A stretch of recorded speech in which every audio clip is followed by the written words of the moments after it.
Hello and welcome to Bleeding Tree Gaming. My name's Amy, aka Warp Fiend, and today I am joined by... I'm Luke, aka Samime. And we're having a look at some of the latest faction focuses for Age of Sigmar 4.0, and we're getting close to the release now. They've given us the pre-order date, and it's the last Saturday of the month, I believe. Yes, the yes. 27th, is it? I believe Yep, so. 29th, I think it might be. 29th. Yeah. But we got pre-order bonuses, we got all kinds of wonderful things. Yep. Well, let's quickly look at those now, because the pre-order bonuses, you get there's some like objective markers, there's some command point tokens, lovely like die-cast metal ones. Also, it's a difficult choice whether you want to go for ordering from shop or ordering from store. I know. Stuff. I mean, I'd probably go for the command point tokens because yeah, you've got some very cool, like the big like matte objective markers, and I think those are better because they show the range. But these command tokens. Very nice, very nice. There's also this journal you can pick up, and there's obviously the contents of the box, which we've seen before, but it looks lovely. It looks loads of stuff, yeah. Oh, it's almost While we're on the other stuff, we also saw the abhorrent brood terror. Gorgeous, absolutely beautiful. I think a lot of people have had things to say about this by now, but yes, yeah, it's so just macabre and grotesque. I love it. I can't wait for the rest of the Skaven range. I mean, if this is anything to go by. Yeah. And there's also the Night Azir, which is the Night Azeroth, sorry, which is also Tornos the Redeemed, who used to be Torglug back in the first edition of AoS, like the Nurgle champion. Obviously, he was defeated in the campaign in the Realm of Life, I believe, and became a Stormcast. And now he's got a beautiful new model. I love this model. I'm really hyped about Stormcast now. I am going to be doing Stormcast, yep. Oh, lovely. So that's all the models and other cool stuff. Let's have a look. I think it's a bit of a downer first time. We've definitely had a taste of the sweet. Now we're definitely going to go for the bitter now, going into the heat. Yes. So this is a bit of a controversial army. They've never been... I don't think they've ever been treated particularly well by the rules. But the current rules they have are really kind of nice and thematic and fluffy. But yeah, like there's you can build a really good army out of Slaanesh at the minute, but like these rules, it's just like it's almost like you're being punished for actually taking your army battle trait. Yes. So just to break it down. The battle traits, at the start of the battle round, you can pick up to 3 friendly Hedonites units to be the target, and they get euphoric keyword. For each one you pick, you give your opponent a temptation dice, which is, the same mechanic they've got now fairly much. With temptation. There's different roles it can substitute out for now, but yeah. Your opponent can use 1 temptation dice to replace 1 wound roll, 1 save roll, 1 ward roll, or 1 run roll for a unit in their army with a 6. Or they can use 2 temptation dice to replace 2 of the dice in a charge roll with 2 6s. So if you give 2 units the euphoric keyword, which obviously gives them crit 2 hits, and they can run and shoot or charge, and presumably like a lot of the war scroll abilities will then tie into euphoria. If you use that on 2 units, you give your opponent a free 12-inch charge, which they can use in your turn.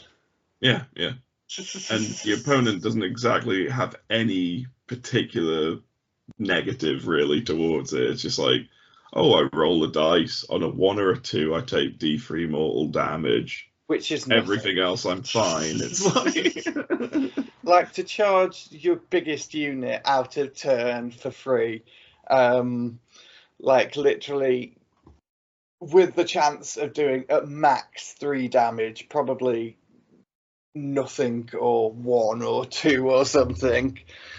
That is just giving them a free charge, basically. it needs the Sinesh kind of thing that like there's always a downside to your opponent using it.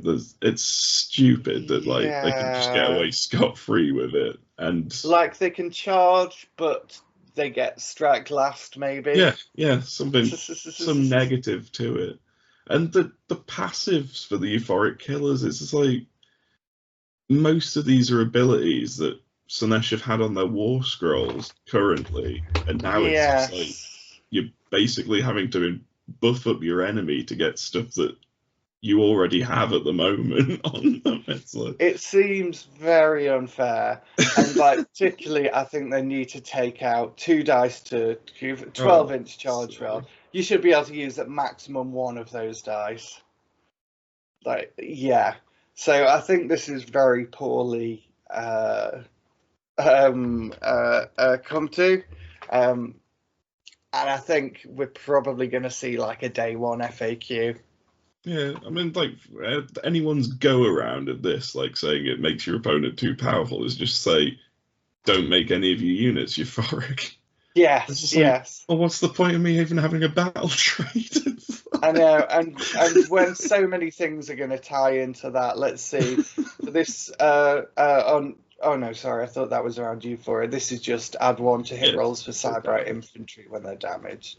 that, Yeah, that but there, seems like it has some fairly decent synergy with like some stuff, especially yeah, later on when you see about the actual Thane terrain piece as well, can like damage you to give you like a +1 to wound, I think it is, until the end of the turn.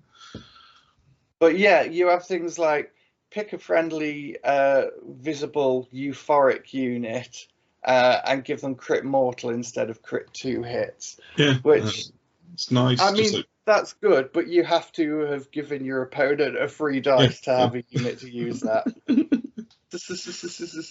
yeah, so it's unlimited as well. It's just like, oh well, I can cast it Hmm. 3 times.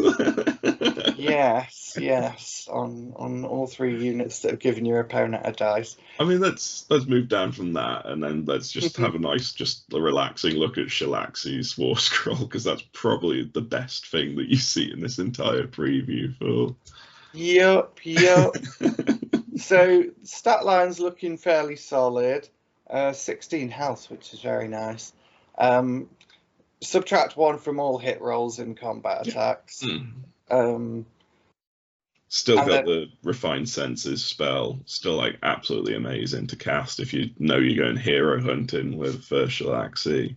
yeah, The the excess violence, like once per battle thing, absolutely brilliant. Just like if you know where you can punch twice, like put it on that unit and just watch them go to town on whatever you're attacking. oh um, yeah. and the reaction thing's really cool as well. It's like the way I'm reading it is like the second the opponent hero declares a charge within 9 inches of Shalaxi, they can essentially Yeah, just countercharge them. that's how I read it. I'd have to go back to the core definitions because I think it's like they declare the charge ability, but before the effect goes in, this effect Yeah. takes over. I mean, it does say something like if you actually succeed it says that the opponent hero's charge ability has no effect. Yeah, So I'm yeah. assuming they just stand still and you just charge them with shellac.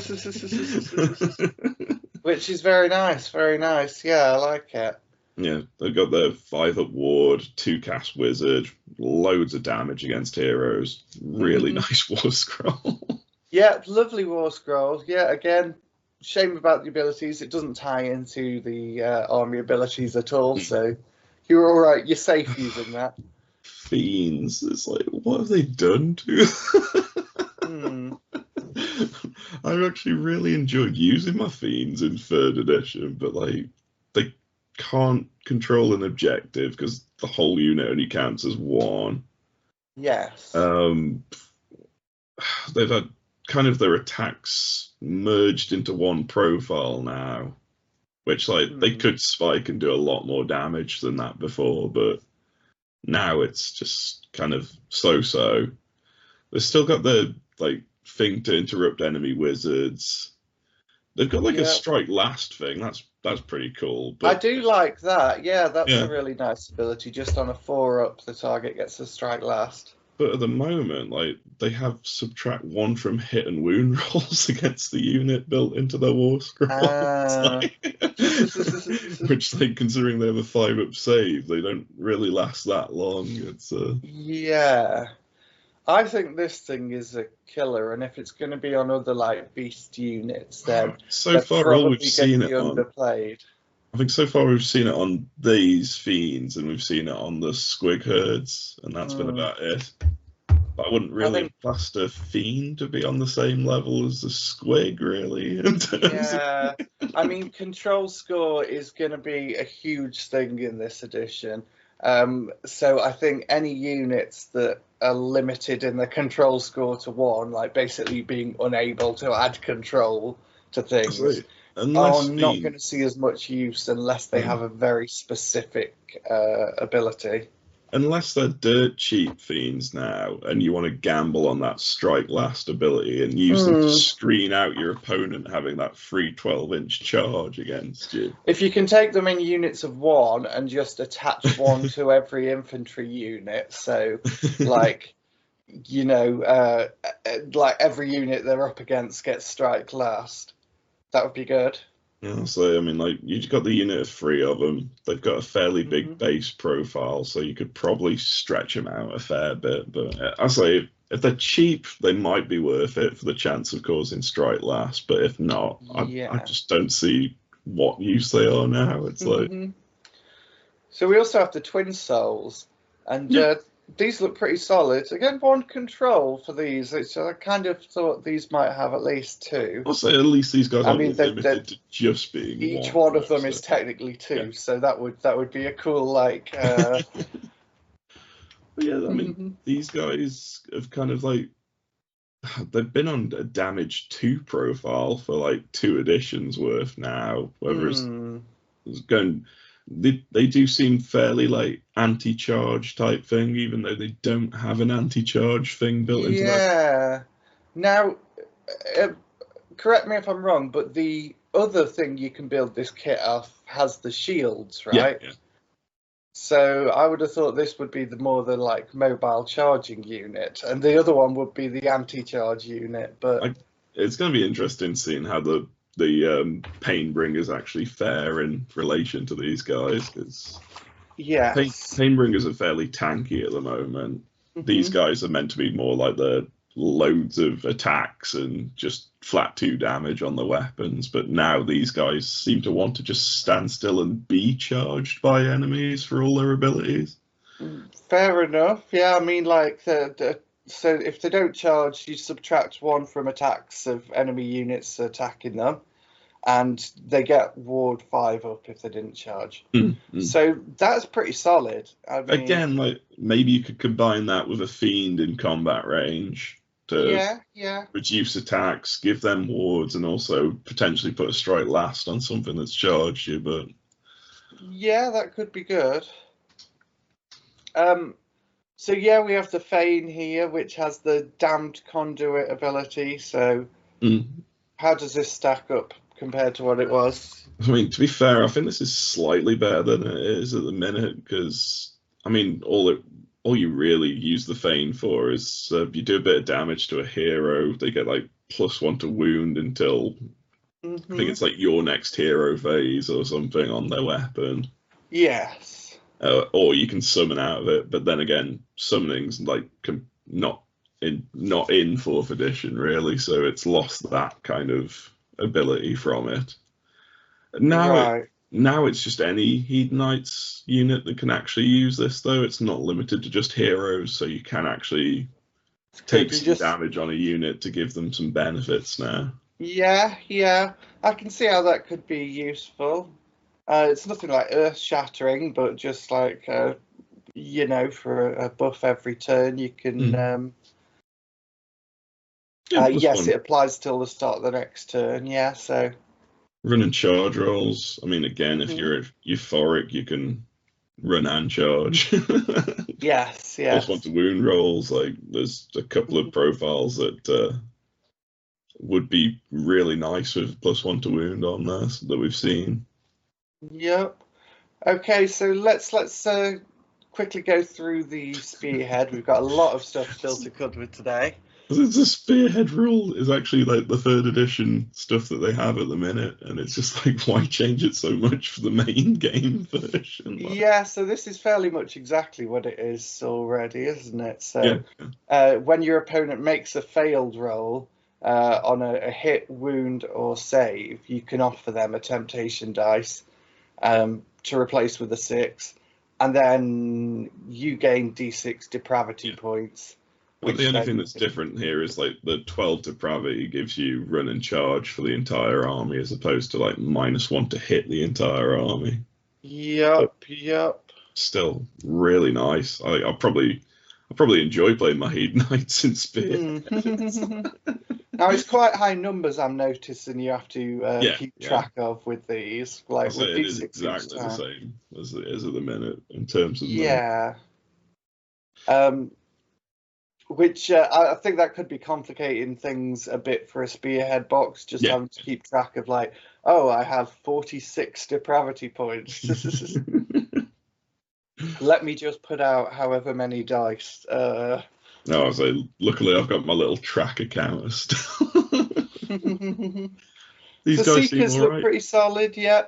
The like threes they're hitting on and fours they're wounding on is fairly much like So yeah, nearly the best. Like threes and threes is some of the heavy cavalry that we'll see later, like the Chaos yeah. Knights and the Blood I say Knights. these are on the higher end side of a basic human, really.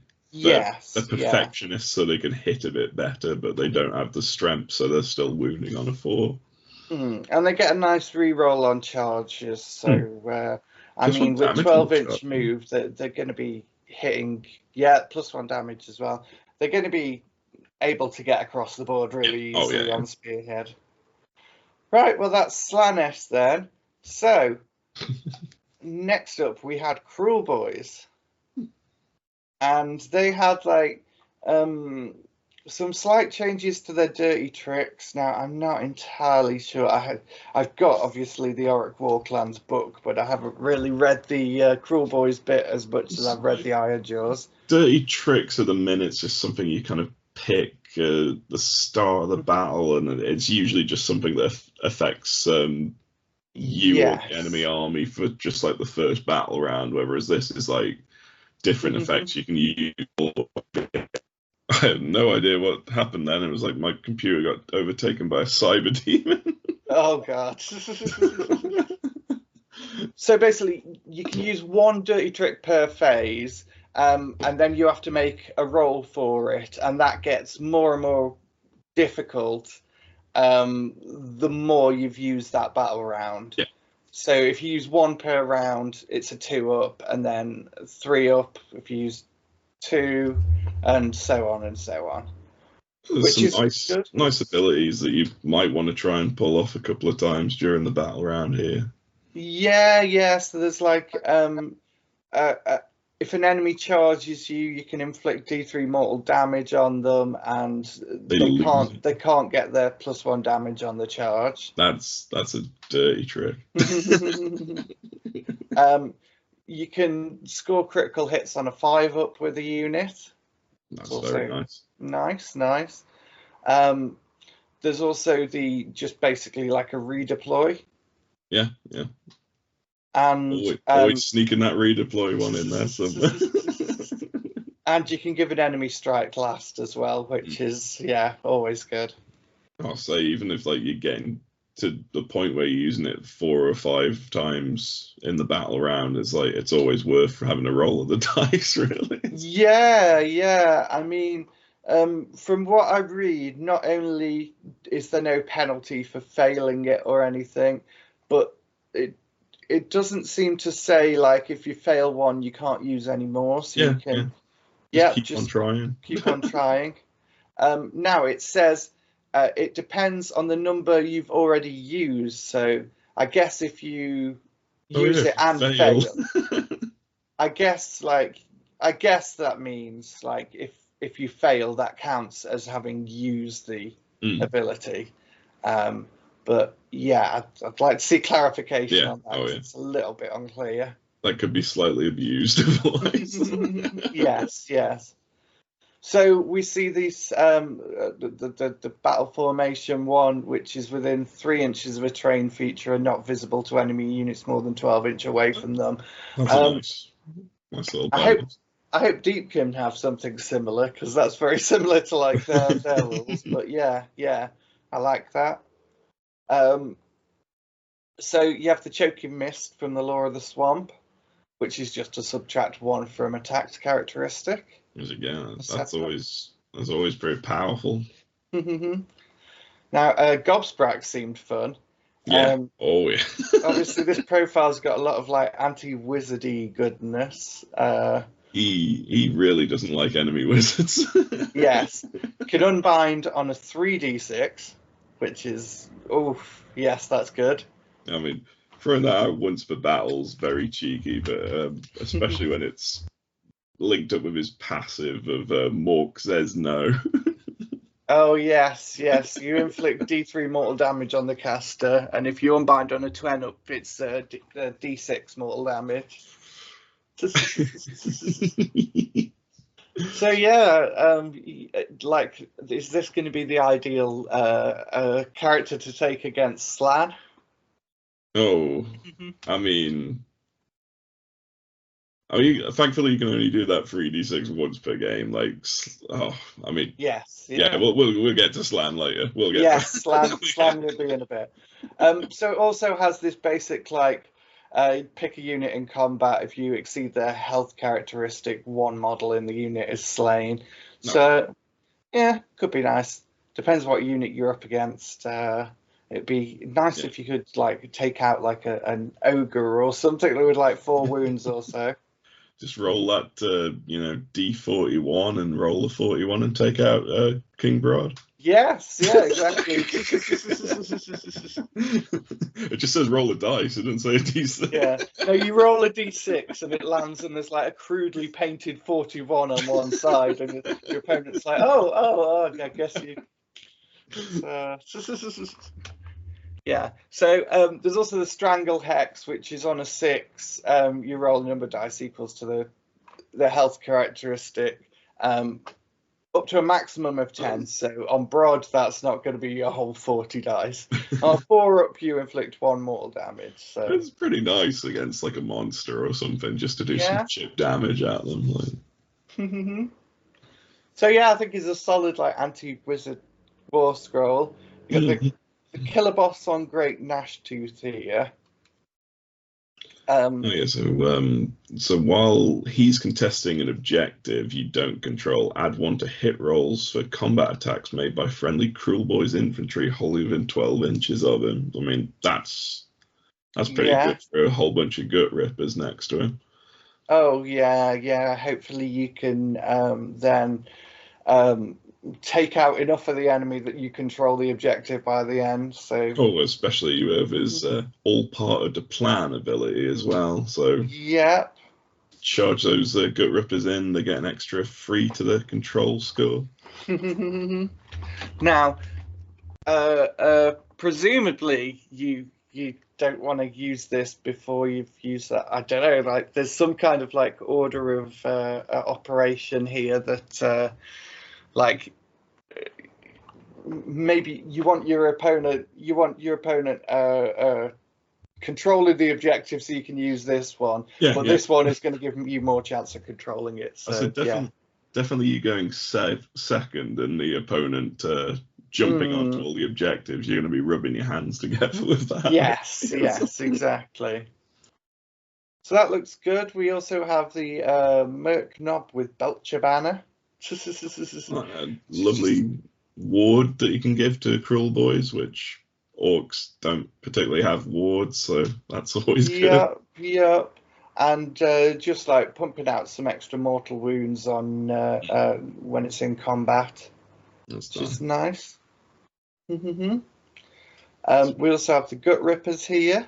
Ooh. So, And oh yeah, so non-hero units, they can subtract 1 from hit rolls from on a free up in combat against them. yep, they can presumably like hide under the surface of the marsh or something. But And they haven't particularly got like the most amazing looking melee profile, but they are always pretty much looking to try and get that 6 on the hit roll or yeah, even 5 yeah. dirty trick. And 4s and 3s isn't half bad, to be honest. It's only 2 attacks and 1 damage, but at least they're not like 5s and 5s or something. Oh yeah, yeah. I said they're scrawnier orcs, not strong orcs. So see now the spearhead rules. So basically, I think they only have this one battle tactic ability thing. Seems a bit weird, like. But then again, I don't know. They haven't really had like much in terms of like army rules up until this point, anyway. So yeah. Yeah. So it's just your general and one other unit within 12 inch have strike first for 1 turn, for 1 phase, sorry, per battle. Which is That's fair enough. I use mean, it when you think you're going to need it the most. It's yeah. We see the Beast Skewer Killbow here. I mean, this thing's looking. I mean, this thing was kind of tasty before, but like, it doesn't have its crazy like roll of dice equal to the health of the model you're shooting at anymore. And so it's only 2 attacks, 4s and 2s, Ren 2 and D6 damage with a crit auto wound. But if the target is a monster, the damage characteristic is a flat 6. Which yep. I think if you're going against Brod, you might want to take some of these. It's surprisingly good hitting for orcs as well, like a 4. Yeah, so it really looks like with the Cruel Boys, they've kind of tried to develop them a bit more as an army. It seems very clear now that they are splitting up Iron Jaws and Cruel Boys now, after having got rid of the Bone Splitters. Which, I mean, like, Cruel Boys are a really fun-looking, different take on orcs, and I do hope they do get some new units as well going into the new edition. That would be lovely. Yes. Right. So, who we got next? Up, Soul Black Gravelords. Oh, another tasty army. Yes, very tasty, this one. So in terms of battle traits, they have the standard 2 rules. Deep strike.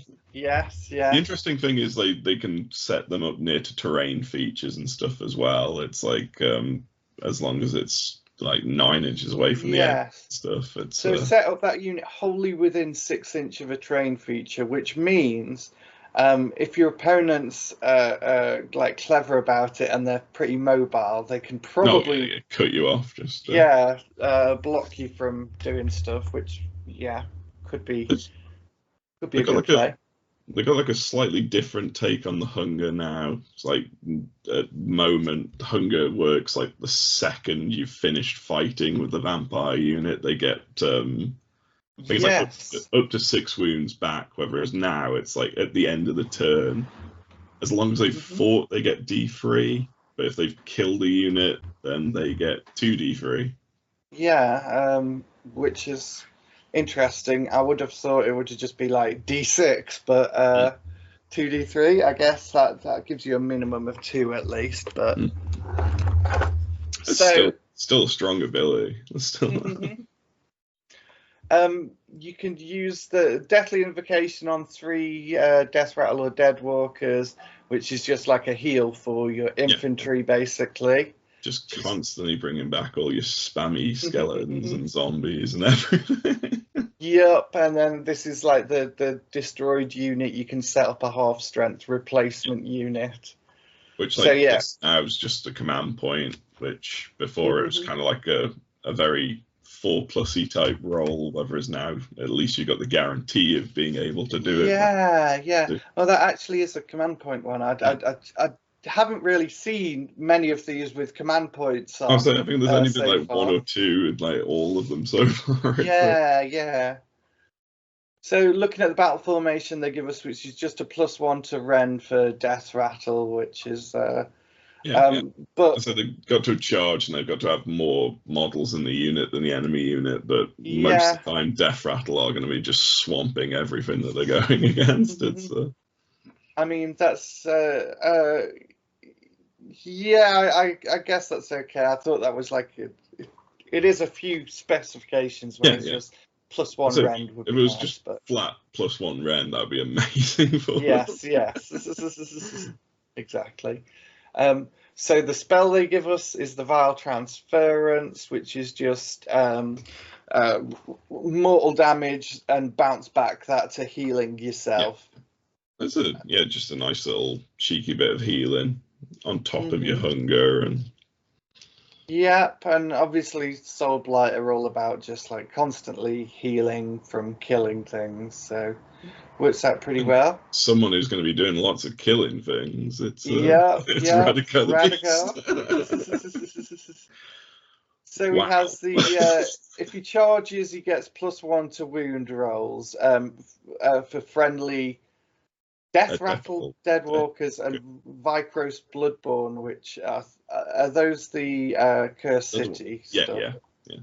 Yeah, within 12 inch.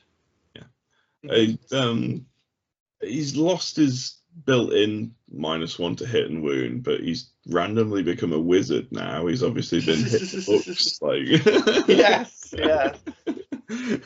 He seems to have gained that as a spell now. It's like that dodgy old cartoon with the big bulky man and the guy with the giant head, and he's like, "Wow, where do you work out?" The library. But yeah, he's going to want to cast his War Scroll spell as many times as he can, really, just to give himself that -1 hit and wound. You constantly want that, really harder to hit and wound. And also at the once per turn, at the end of the turn, he can just move D6. It's amazing. Yeah. As long as he's not in combat, he's just like which, I mean, Jesus, his Bloodstick claws have now gone up to like flat damage 3 on them as well. So he's no slouch in combat by the looks of him. Yep, he's certainly going to be pretty good. We also have Lakuvai. I don't know how to pronounce that. Lukavai. Yeah, that sounds right. So yeah, a fairly solid profile, like flat 2 render damage, flat 3 render damage there. I like tasty that. rend, yeah. She's got the kind of Vangorian Lord rule still of subtracting rend, which is really powerful. Yep. But she got Impaling Talons. This one's pretty cool. So basically, she wants to be going up against something with a wounds characteristic, a health characteristic of more than 6. Yes. So she rolls under the health on the dice roll, and she causes the amount of damage to the dice roll. That is going to be amazing for charging into monsters. Yeah, and there you go. There's that's already basically Marathi's and maximum damage. Oh, yeah. And then she's just stood there for the rest of the turn, just going, "Oh no, I can't do anything else to you." Yes. The spell's pretty cool. Like, being able to add like D3 extra attacks onto companion weapons. It's yes, exactly. What are the like mounted stuff in this army that would be able to use like monstrous mounted stuff. Well, you got like Can Terrorgeists and zombie dragons. Yes, I was going to Yeah. say, can you take those? Yeah. Um, yeah. Yeah. Oh yeah. Been able to increase like a Terrorgeist or a zombie dragon's like companion weapons by D3 is scarily good. Absolutely, yes, yeah. And she's Wizard 1 and Ward 6 as well. So, yeah, yeah. Liking it, liking it. And Blood Knights, here we see the, standard like knight profile with like 3s and 3s. Yeah, yeah. They have the anti-infantry and +1 damage on the charge. Still looking Nice. really tasty. Like a Yeah, nice 3 3-up up save. armor save, fairly much the best you can get. And they also have a 6-up board as well. So it can pass through infantry units. Yeah. It's nice, like basically the benefits of fly, but without any of the downside of having fly, being able to hide behind terrain stuff still. Yep. So you basically just move through them, and then roll a d3 for damage. Yeah. Which, yes, very nice, very nice. You can just get the impression of them as just like absolutely unstoppable force that can just charge through anything. Vargeist? Yep. These don't have like the beast rule. Like I'm kind of surprised about that. No.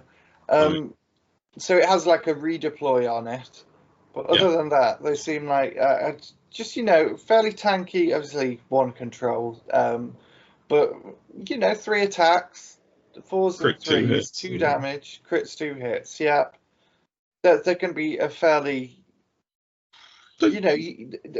units like this. You want them to fairly much like harry the opponent while like you position your bigger things to charge in the important places. So that you're seems pretty solid. never going to put all your eggs in one basket, guaranteeing that these guys will do the job. But like they could smite quite nicely.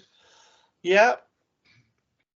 Right. So the spearhead for these, I've really liked. Obviously, there's your Vargeists only come in turn 3. Yeah. But the healing rules, I think this is going to be quite powerful. I don't obviously played them in Spearhead yet, but it's every time a friendly vampire unit uses a fight ability, you can heal the number of damage points that you. Oh, there's no cap on it in Spearhead either. No. Oh dear. And considering out of this, like you've got your character, it's basically the skeletons are the only thing that don't have vampire. Exactly, yeah. So all of that stuff is going to be healing every point of damage that they put out. Ooh. That is very tasty. That is very tasty indeed. We see here the death rattles. That's the one little war scroll they give us, and obviously like the most basic troops, 4s and 4s, but they get 2 attacks, which is fair enough. And they also like for every slain model you can roll a d6, and on a 5-up you return 1. It's weird they've still got something this good. I mean, at the minute I think it's a 4-up for them, but it's still amazing. It's just they don't have to be in combat. You can just always roll to be bringing them back. It's like so your vampires all auto heal, and the only things that aren't vampires can come back on a 5-up. So this army is going to be pretty difficult to shift. Oh, I'm hoping games of Spearhead at our house. Soul Blights aren't going to take home the win constantly. Okay, so we've got 2 more to get through. Seraphon next. Now, you obviously currently play Seraphon. Basically, you get to pick an asterism ability to use for the rest of the battle, and if you fulfill that ability's conditions, then you get to pick a different asterism ability in the third battle round to add on as well. And these are really solid abilities. Like add 2 to move characteristic across the board. Oh yeah, I was like, was looking through, and it's like basically even your Saurus warriors are going up to like a 7-inch movement. It's Yeah, yeah. So companion weapons have crit 2 hits. Solid. Subtract 1 from rend against you when you're in friendly territory. amazing. Yeah. And add 1 to casting rolls, which Amazing. yes, that's going to be very useful. Oh, Slan are going to be horrible again, aren't they? Yes, yeah. So some of the requirements they've for the never second stopped. one. So, for instance, the Beast Tamer one, you have to have destroyed 3 or more enemy units by the start of the third battle round. I can see that happening. The subtract from rend one, there are no enemy units within friendly territory. Could be a bit more difficult to prevent. Enemy general is in combat or has been destroyed. Yes, like you want to take the delivery in the first turn, I feel, because that's also going to be easy to complete and it's going to get you there in the first couple of turns. I mean, they haven't re-shown off the Croxagor's War Scroll, but just remembering like what their damage output was, it's just like then with +2 movement, they're going to get that. Yeah. I mean, or you could go for the +1 to casting rolls, because all you've got to do is keep your Slan alive, which you're going to be protecting them with everything you can anyway. At all costs. So yeah, those are some absolutely mind-blowing techniques. Just the fact that you can just get another one later on in the game is just so ridiculous. Yeah. And the battle formations, I keep on forgetting what they call these now. This one's ace. Like, I don't think bites are a thing in this one, so this is essentially just kind of slightly more of a guaranteed bite for 3 units. Yes, that's pretty nice. It's once per turn. We have mystical unforging here from the celestial manipulation law. Just the fact this is unlimited as well. I know, unlimited, subtract 1 from rend from the target. Very nice. Doesn't even say anything about like you can't cast it against the same unit as well. I mean, yeah, that's interesting. I think that's gonna get FAQ'd pretty quickly. I don't think you can just like keep a couple on of the unlimited ones already do have something that say like you can't, as long as they haven't been targeted by the spell in this phase already. But like, yeah, this one might get that FAQ'd onto it. Like. Yeah. So we have the Slan here, looking cool as ever. There are Wizard 3, which is like probably the highest non-character wizard we've seen so far from the edition. I mean, you're gonna want to take the Slan. Purely, he's got like the ability to bring back reinforcements. Yes. It's like, I don't know if anything else in the army will have that, so you probably want a Slan to have that in your army. Yep. So you get Masters of Order, which is +1 to casting rolls, and your Unbind and Banish manifestation is 30 inches. So yeah, fairly much anywhere. Oh no, it says instead of. Sorry. It says you can pick it anywhere on the board instead of 30 inches. Where's that? It says, and when using Banish manifestation. Yes, the Banish manifestation is anywhere on the board. Sorry, that was. Yeah. You ain't hiding from his Unbinds. You also have the spell that can add 1 to casting rolls for other friendly wizards. Yeah. You can pick a skink wizard to like be shoot your kind of spell through, essentially. Yeah. Oh, I mean, the fact he's got +1 to cast, you can choose a +1 to cast as like one of your starting buffs for the army, and then he can give every other wizard around him +1 to cast. It's like, yeah, and I mean, we've only seen out of these spells like 6 here. Everything in the army is gonna have like, everything that's a wizard's gonna have like at least a +2 to cast around us. I know, and I just want to see what some of the spells that are like higher casting levels are. Interestingly, you're basically going to be almost insta casting anything on a 6. And it's like, it does mention that like the mystical and forging's not part of the same spell lore that potentially Comet's Call is going to be in. Okay, yes. I think that's going to be making a choice, really. Yeah. Comet's Call won't be as ridiculous as it is at the minute. Right, we have the Saurus Old Blood, and this is like a close combat beast here. Obviously, you're pumping out a lot of attacks there. There's some good flat damage. Decent damage, yeah. He's got an interesting Terra's like subtract from control score now, because obviously it can't affect bravery anymore. Yes. He also has this +1 to charge rolls for Saurus units when they're within 18 inches. Oh, I like that. It's nice. And any kind of hero that has that whole like "follow me, lads" type rule.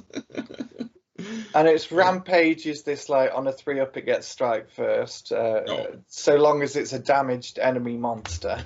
Stick in the blood. Yeah. It does look a fairly solid profile for that Carnosaur. Oh yeah, very nice. And Pterodon riders, they seem solid as well. So you basically have your deadly cargo thing, which is just you roll a dice for every. You pass over the unit like the you do for charging the Blood Knights, but you roll a dice for everyone. Add 2 to each roll if the unit's within combat ranges of any Pterodon chief units. On a 5-up, you inflict mortal damage, and so they can't run. A 3-up if you got one of those Pterodon chiefs, which that sounds like you might want to combo that if. Oh, definitely. But 14-inch move on these guys looks brilliant for just nipping around the board, and because doesn't the order? I think the order battle tactic, isn't it? Like the 4 quarters of the map. Yeah. This one's going to be quite good at achieving that. So most Seraphon are kind of quite slow, so having something with a 14-inch movement would be quite nice to help you out on that one. And they get -1 from missile attacks to hit. So, yep, your opponent's going to struggle to snipe them off the board basically, and they can outmaneuver pretty well. Yeah, very nice. We also have the Engine of the Gods, which again, it's fairly solid profile. It's nothing like the Carnosaurs, but I would say it's all about the cosmic engine rules on these guys. It's So you can either harness the reserve, so you can build up power tokens. So you roll a dice and add the number of power tokens you built up, and swap it for, on a 3-up, you can heal for D3 all friendly units within 12 inches. That's pretty solid, yeah. Yep. If you've got everything like kind of clustered around this in turn 3 or 4, maybe that would be good.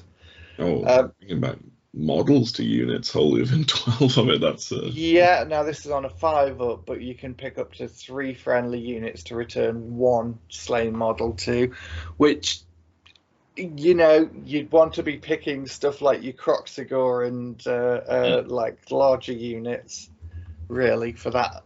Just returning 1 model. And you can give up to 3 units strike first on a 6. Oh, so, that's delicious. Yes, yeah. I think it's not a bad rampage. It's got as well like mortal damage, and you basically get a better save against the enemy. Yeah, that's pretty solid. Obviously, like with the kind of Stegodon like horn things, they got it as more like it's like a defensive rampage almost. I really like that. Yep, kind of counteracting the charge. Solid. Again, points wise, if it's fairly affordable, it looks pretty good taking an army. Oh yeah, absolutely. So the Starscale Warhost, the Spearhead box, which is a fairly small one, does have obviously, what's that? Beast of the Dark Jungles is that one called? It's the Saurus Old Blood on the Carnosaur. Is that the Carnosaur? Because it says here who leads the war host atop a truly terrifying beast of the dark jungles, which, yeah. I can't remember if that one is the Oh, Carnosaur. it is. It's like It is a something other. I Carnosaur. built It's mine as just like the different. Troglodon. Oh, that's just the name of the ability for it. Yeah. Yeah, okay. So, any combat phase, you can either roll a dice for the enemy unit, and if it exceeds that unit's health, one model's slain.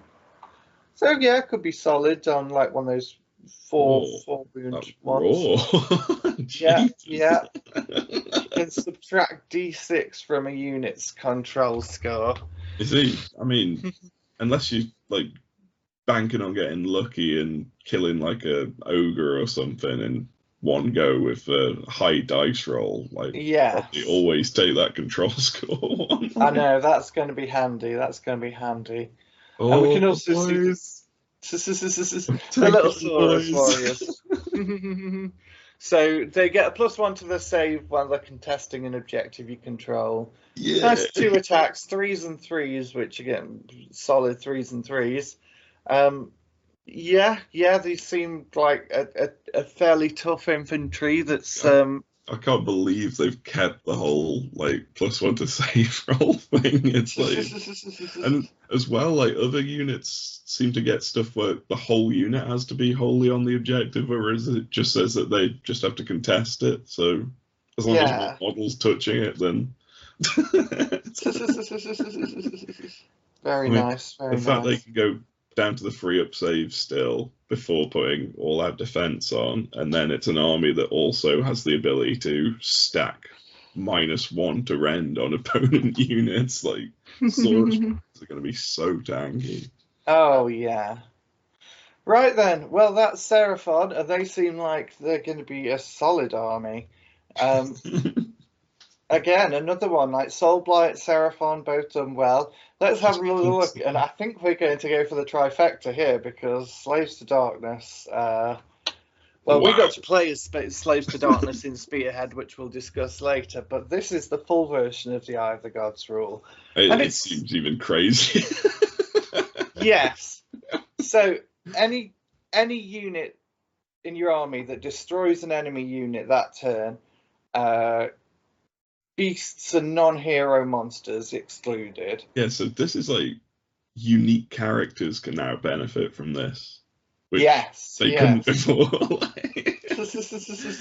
This is mental. So for every one, you make a reward roll of D6, and you can re-roll that. But if you roll a 1 again, you take D3 mortal damage. So a 1 is no effect the first time round.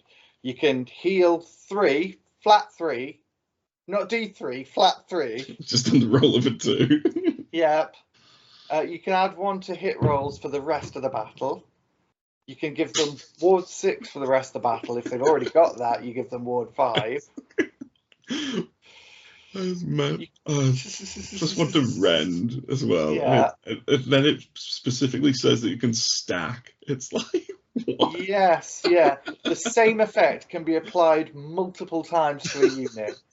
And more than one effect can apply to a unit at the same time. And obviously 6 is you pick any other effect. Yes, yeah. So presumably the ward save, since it only says ward 5 up, can't stack any further, which is fine. But keep it, add 1 to your hit rolls and to your rend. Like, just throw it in there. I mean, you're gonna put the +1 to hit on you, like, probably, I don't know, maybe after you've done the ward one. I don't know. You'd weigh it up, choose which one you want. But then once you've got those two, it's just like, well, every time I'm killing something, I'm either going to try and heal myself up if I'm like in need of it, or I'm just going to keep on trying for that rend over and over and over. Yes, yeah. So these are going to be cumulative, and it seems like the more momentum you can get in early stages, like you want to be making some kills early, and then just constantly killing and killing and killing. When we compare this battle trait to the battle trait in Slaanesh, where it's like, don't take your battle trait option and don't power up your enemy. Yeah, you look at this one and it's like, oh, I could just make my guys like infinitely better. There's also the passive like for Marks of Chaos now, which is just like depending on what keyword you give them in your army building, you get the +1 to wound rolls for undivided against heroes and monsters. That's Khorne, really good. yeah, Khorne gets +1 attacks when they charge.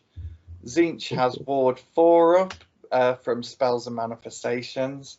Nurgle subtracts 1 from wound rolls, and Slaanesh add 1 to run rolls and charge rolls. Which, yeah, those are fairly much your basic kind of Mark of Chaos abilities. You know, slightly different in this edition, but fairly much the same as they've even been in like 40k in the past, more or less. Mental. I mean, like, yeah, like they've kept pretty much all of the good traits of like the Marks of Chaos from the current book, and like the Eye of the Gods table thing just seems absolutely grossly good to me. Like, and it's each friendly unit that does it as well. It's not even one. It's like... Yeah. Now I noticed there's no kind of spawn rules. You just get like D3 mortal damage if you fail twice, which I always kind of liked the tables that have kind of spawned them as the kind of a fail result, and like Dark Apotheosis as the ultimate one.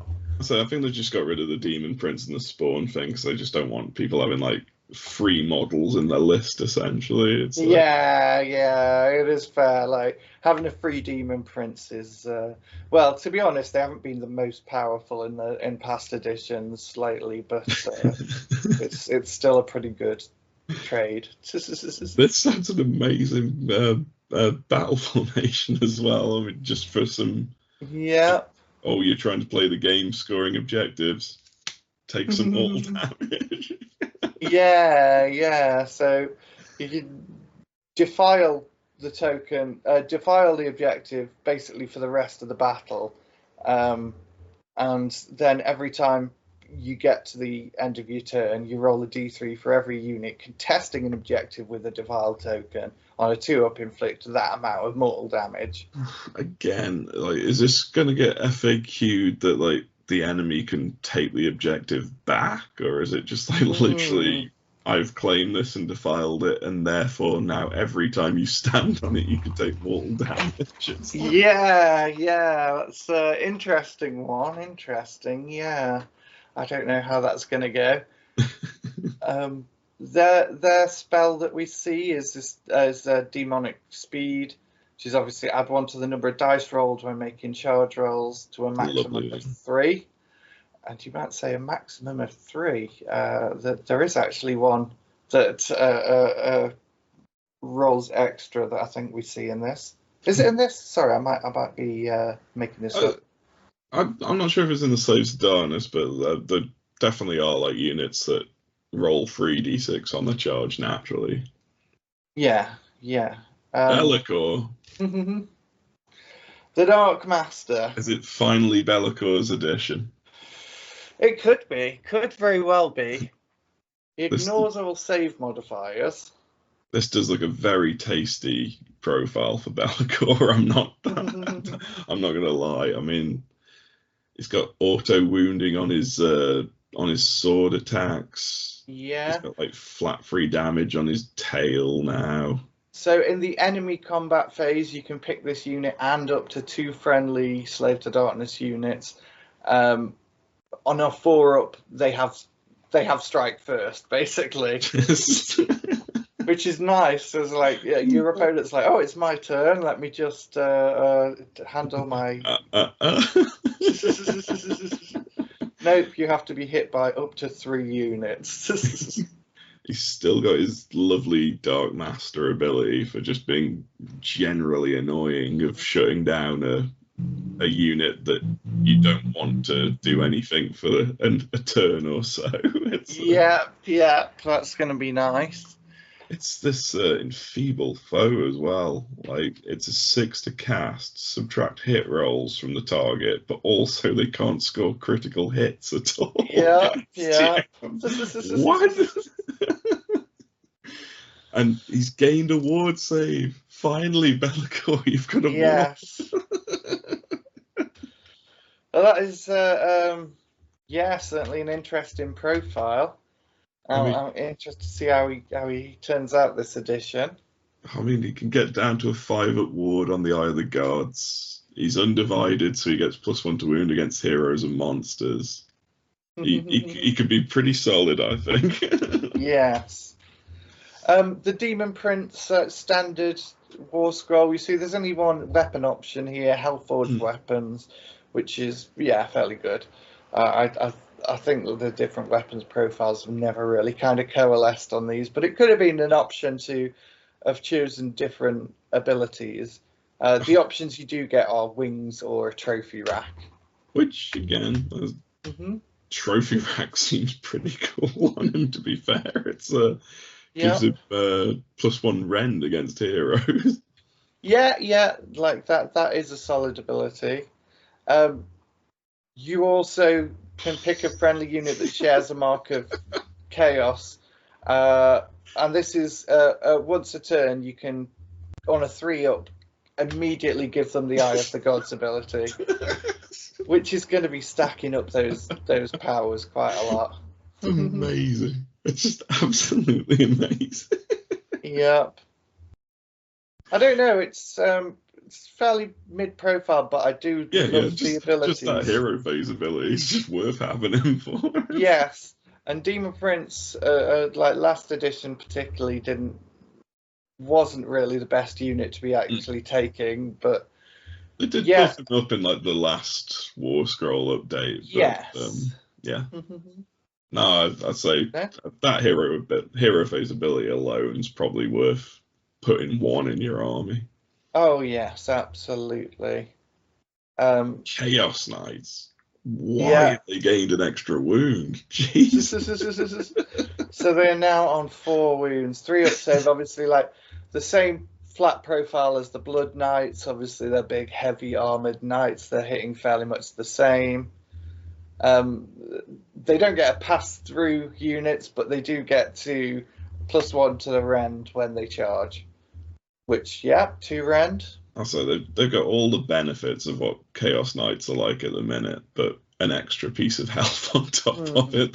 They Mark and Nurgle these guys. Yeah. Mark a corn them for an extra attack or whatever, and they just send them on their way. Absolutely. And once you start building up a couple of Eye of the Gods on them, they quickly become unstoppable, I can imagine.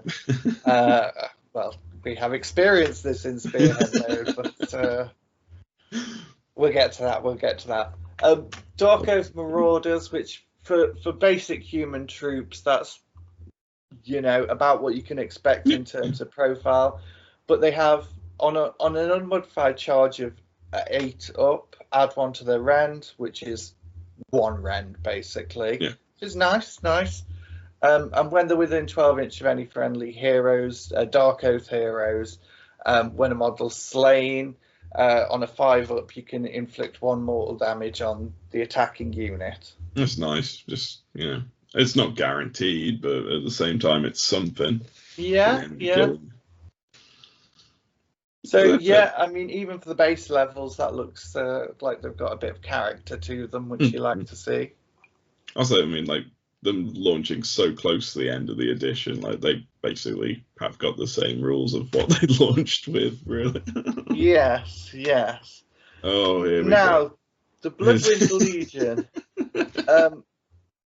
Now, I believe that the chariot comes on later, but everything else. Wait, did the chariot come on? No, we had the chariot on from the start. It all comes on from the start, of course. Yeah, I forgot we had that in the army, but I think the Chaos Knights for us were the MVP just because they got up in the enemy's face straight away. I say we didn't have any choice in setup or anything. It was all done on the table for us when we got there. Yes, that's right.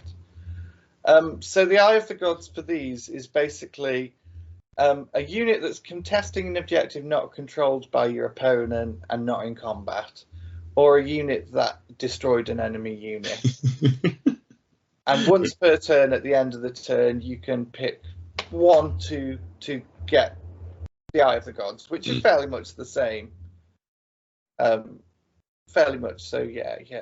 I think the Lord had an ability on his War Scroll as well, didn't he? Where he could just, on a 4-up or something, he could just roll on the Eye of the Gods in the hero phase as well. That's right, yes. So we started the battle basically with giving our Chaos Knights. I think we gave them like the +1 Rend to start, or I think Rend went on there, yeah, because we knew we were going to go into the Trolls straight away, so we just basically just did it. So we punched straight through any armor that they might have on them. Yeah. So once you've got things on, it's the start of your phase. If you just hold back a couple of units on objectives on your side of the board, and your opponent doesn't charge across the board, which can happen in Spearhead because it's a small board, then you basically just get an Eye of the Gods free at the end of the first turn. Nice. I mean, I like in Spearhead how it's only one unit that gets it per turn, but at the same time it's still huge in Spearhead, even one unit getting it. So. Absolutely, yes, yeah. Warriors. So Chaos Warriors, they get the +1 to wound rolls, targeting an enemy unit, contesting an objective you don't control. Which, if they get that going into the full game, so they can wound on 2s, and there's an Eye of the Gods table thing that gives them +1 to hit for the rest of the game. A block of Chaos Warriors just going around 2s and 2s against everything. Yep. Oh dear. So that's Slaves of Darkness. Again, we've seen 3 powerful ones. One, Cruel Boys, that I wasn't sure. Yeah, it seems powerful, but I don't think it's as strong as Soul Blight, Seraphon, and Slaves to Darkness. From what we've seen, there could be more that kind of changes that. And one that's Slanesh, poor Slanesh, GW. What are you doing? I want to see Zigfold scroll, and I want to see Glutos scroll. I want to see how they can fare without having to give euphoric away to people. Yes. DW, please take out that 2 dice for a 12-inch charge. You can't do that on Temptation dice. It's too powerful. Or at least give them some negative to think about whether they're going to do it or not. Really. That's got to be a big negative. Like maybe if you use 2 dice, you take D6 mortal damage. Yeah. Yep. Okay. They know they're coming back for Iron Jaws tomorrow, so I'm hyped for that one. Looking forward to seeing what my boys do. Hopefully full of piggy goodness. Yep. Thank you very much for watching. If you've got any thoughts on these armies that we've discussed today, if you're upset about the Slanesh, if you think Slanesh is good, let us know in the comments. We've been Blue Tree Gaming. Don't forget to like and subscribe, and we will see you in the next one. Bye bye.